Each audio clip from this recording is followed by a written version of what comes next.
Da sempre l'ecosistema Mac ha avuto, una specie di barriera all'ingresso, piuttosto alta: il prezzo. Per entrare in questo mondo serviva un investimento non da poco, ma a quanto pare le cose stanno per cambiare, e anche parecchio. E quindi la domanda che ci facciamo oggi è proprio questa: con le novità che si prospettano per il 2026, l'idea di un Mac come prodotto di lusso solo per pochi è ancora valida? O si sta finalmente aprendo una porta per tutti? E la risposta? È tutta qui, in questo numero. 699 euro. Questo è il prezzo di partenza del nuovo Mac Entry Level, una cifra che, diciamolo, non solo cambia le regole del gioco, ma le riscrive completamente. Ok, andiamo a vedere più da vicino questo nuovo arrivato. Si chiama MacBook Neo e la sua missione è chiarissima: rendere l'esperienza Mac finalmente accessibile, ma sul serio. Attenzione però, il Neo non è semplicemente un Mac economico, è una macchina pensata per occupare quello spazio un po' strano tra i tablet e i portatili veri e propri.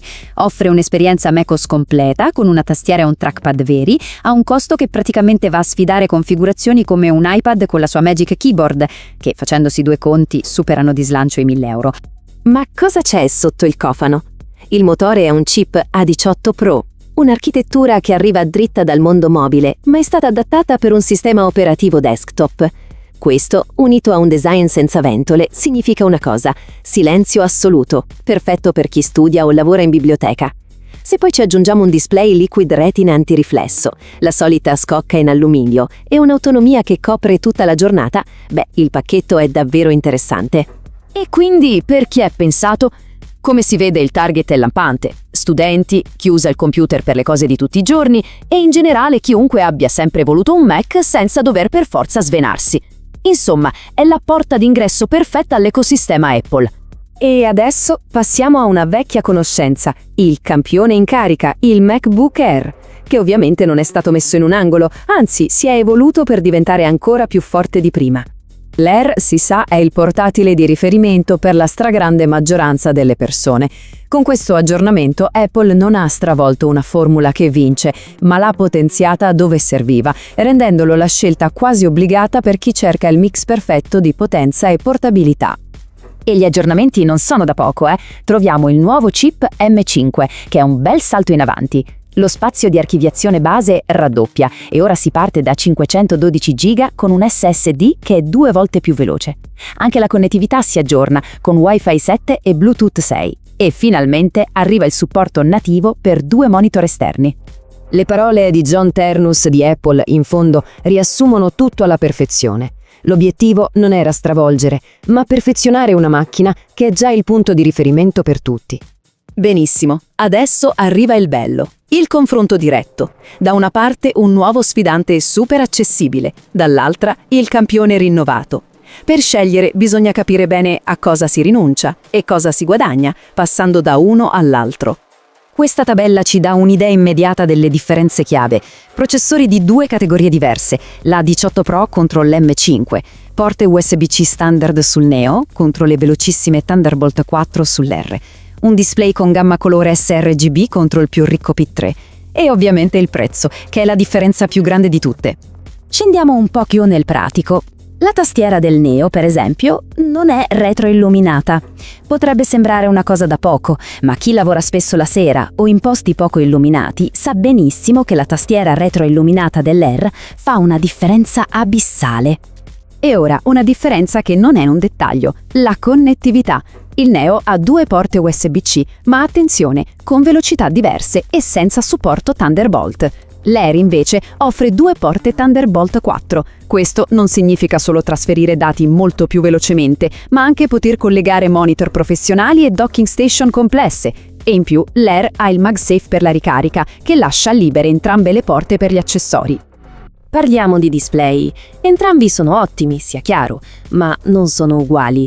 Il Neo copre la gamma colore sRGB, che è perfetta per l'uso di tutti i giorni. L'Air invece supporta la gamma P3, che si traduce in colori molto più ricchi, più vibranti. Per chi lavora con foto, video, grafica, questa non è una differenza da poco. Ok, adesso focalizziamoci un attimo su quello che rende l'Air un vero salto di qualità: il chip M5. E non è solo un piccolo aggiornamento, è proprio un motore di nuova generazione.